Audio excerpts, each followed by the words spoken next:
Mes frères, bonjour mes sœurs. Je suis la sœur Pauline et je vais vous donner mon témoignage. C'était un après-midi, j'étais allongée dans ma chambre et j'ai commencé à me poser des questions que si je meurs, j'irai où? J'irai en enfer ou au paradis. Et il y avait beaucoup d'idées qui me venaient en tête.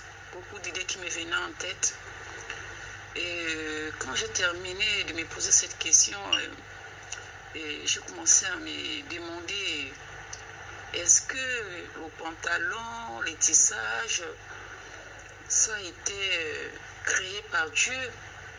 Est-ce que c'est des bonnes choses? Donc, ça devenait maintenant un souci pour moi. Pendant plusieurs jours, ça devenait un souci.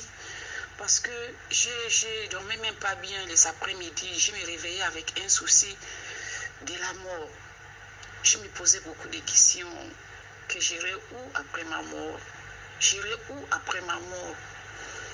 Et c'est comme ça, le soir, à la tombée de la nuit, j'ai fait ma prière et je suis allée dormir. Quand je dors comme ça, voilà, j'ai fait un songe. Un songe où vraiment, je ne sais même pas comment vous expliquer. Je me retrouve à la route. Je vois une grande route. Je vois deux grands camions. Vous voyez les camions qui transportent le sable. Quand quelqu'un construit genre la maison et tout, il y a souvent des grands camions de sable qui viennent livrer le sable, les grands camions de 3-4 roues. Je vois ces deux grands camions qui étaient garés à la grande route et je vois trois rangs. Les gens étaient en rang. Le rang, je ne pouvais même pas terminer ça parce qu'il n'y avait pas la fin. Il y avait des femmes et des enfants, il y avait des blancs, il y avait des noirs, il y avait des enfants blancs, il y avait des noirs. Et je suis arrivée et j'ai commencé à me poser des questions. J'ai dit, que se passe-t-il ici? Personne ne me répondait. Et les gens montaient dans ces camions, ils étaient tristes. Ils étaient en rang, mais vraiment tristes. Des adultes avec des enfants. Et il y avait un canapé à la route. Et il y avait un jeune homme qui était assis. Et j'ai encore posé la question, mais que se passe-t-il ici? Où vont-ils tous ces mondes-là? Ils vont où comme ça? Et ces jeunes hommes, comment j'étais adossée aussi sur ce canapé-là? J'étais debout, mais adossée, je me demandais.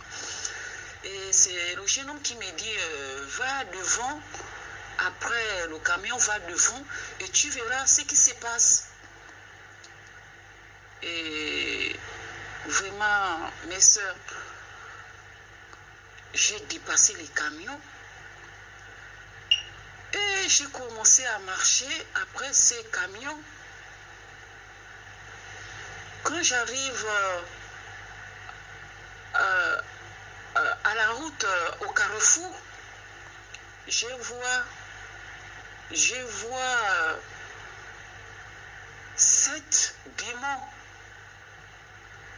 7 ou 6 démons, ils étaient habillés, ils avaient des longues robes avec des capuches, les visages, on ne voyait pas, ils avaient des machettes, comme si on va découper quelqu'un. Ils étaient debout et ils attendaient juste qu'on les accorde le moment de tuer. Ils attendaient, comment on peut dire, le feu vert. Voilà, ils attendaient le feu vert pour passer à l'acte. Quand j'ai vu comme ça les démons qui étaient debout, j'ai commencé à crier. Donc le camion là prenait un virage vers la droite. Et moi j'ai commencé à crier que je n'étais pas prête. Ils étaient venus pour enlever. Mais ils attendent qu'on les donne le feu vert pour enlever. C'était le jour de l'enlèvement. Ceux qui restaient et ceux qui partaient. Et moi, ces jours-là, je n'étais pas prête. Je n'étais pas prête. J'ai commencé à courir. J'ai dit, je ne suis pas prête. J'ai dit, je ne suis pas prête. J'ai commencé à chercher mes enfants. J'ai commencé à citer le nom de mes enfants. J'ai dit, c'est l'enlèvement. C'est l'enlèvement. Et j'ai commencé aussi à appeler ma petite soeur. J'ai appelé ma petite soeur qu'elle est où? C'est l'enlèvement. Mais nous, on n'était pas prêtes. Moi, je n'étais pas prête pour l'enlèvement. Je n'étais pas prête pour l'enlèvement. Je n'étais pas prête pour l'enlèvement. Parce qu'à chaque fois que le Christ me visitait, à chaque fois qu'il me visite, je disais que non, j'ai encore le temps devant moi. Que j'ai encore le temps devant moi.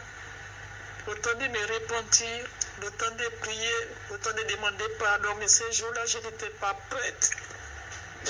Je n'étais pas prête. Je suis rentrée dans une maison où j'ai cherché mes enfants. J'ai trouvé la dernière. La dernière. J'ai cherché les autres, mais je ne les voyais pas. Je ne les voyais pas du tout. Mais je n'étais pas prête du tout. Et j'ai cherché aussi, ma soeur n'était pas prête, je l'appelais avec ses enfants. Personne n'était prêt. Et c'est comme ça que je me réveille. C'est pour vous dire que c'est le moment de se repentir et de demander pardon. Parce que le jour que ça viendra, ceux qui ne sont pas prêts vont rester. Et ceux qui sont prêts vont partir. C'est comme ça que ça s'est passé. Et j'avais même reconnu dans ces camions-là une connaissance à moi avec ses enfants qui partaient. Mais je ne sais pas où ces gens-là partaient. Je ne sais pas où. Je ne sais pas où ils partaient. Mais ces personnes-là étaient tristes. Et les gens habillés en noir avec des machettes. C'est même pas ces gens de machettes que nous avons chez nous ici. Ce sont des machettes comme si ça avait... C'était des longs bâtons, mais tu vois à la fin, ça fait comme l'angle. C'était comme ça. Ils étaient debout. C'était les démons de l'amour. Ils étaient venus chercher. Ils sont déjà là. Ils sont déjà là. Donc, j'ai pleuré et c'est là où je me réveille. C'est là où je me suis réveillée. Et j'ai demandé à Jésus, qu'est-ce qui se passe? J'ai commencé à pleurer, je suis allée voir ma femme de ménage. J'ai dit, ils sont venus nous prendre, mais je n'étais pas prête. J'ai dit à la femme de ménage et à mon mari que c'était là. J'ai dit, mais je n'étais pas prête. Je n'étais pas prête pour l'enlèvement. Je n'étais pas prête pour l'enlèvement. Je n'étais pas prête pour l'enlèvement. Donc, je demande aux gens de se repentir parce qu'on ne va pas être prévenus ces jours-là. Nous n'allons pas être prévenus ces jours-là. J'ai passé vraiment une mauvaise journée. Une mauvaise journée de savoir que s'il y avait l'enlèvement et moi je restais. Je restais complètement, je restais avec mes enfants. Je restais avec mes enfants. Donc, Dropbox Business. Jésus est réel, c'est un Dieu vivant. Il est le chemin et la vérité. Il est le chemin et la vérité. Et à chaque fois, je l'ai toujours repoussé. Je l'ai toujours repoussé. J'ai toujours repoussé la Bible. J'ai toujours repoussé mes prières. Depuis ces jours-là, j'ai commencé à prier. Je me suis repentie et j'ai demandé pardon. J'ai dit, Seigneur, pardonne-moi. Je te demande pardon. J'ai jeté toutes mes perruques, j'ai jeté tous mes pantalons et je suis un peu têtue. Quand il me montre des choses, je refuse d'obéir. Il m'a montré la troisième fois, j'étais obligée de le faire parce que je ne vais pas me débarrasser de mon linge au placard. Je ne vais pas me débarrasser de mes jeans, et il m'a montré comment mon placard est cassé, mon linge à la poubelle. J'étais obligée de faire ça le lendemain. J'étais tout. J'étais tout. À propos du maquillage, je voulais sortir un jour avec mon époux. Et je disais que non, Seigneur, c'est juste aujourd'hui que je vais mettre le pantalon. Et ce jour-là, j'avais mis le pantalon. Quand je suis allée me coucher au soir, il m'a dit, mais je t'avais dit de ne pas mettre le pantalon, tu continues à mettre le pantalon. Et quand je mets le pantalon comme ça, le pantalon ne veut plus rentrer. Le pantalon ne veut plus rentrer. Le pantalon ne veut plus rentrer. Voilà.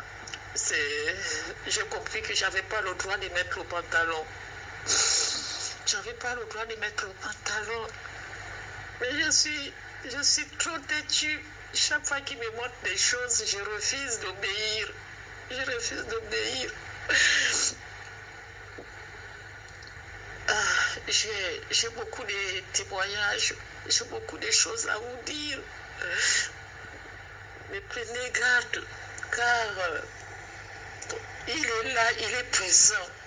On s'est dit qu'il n'est pas là. Il est présent chaque jour. Il est présent chaque jour. Il est présent chaque jour.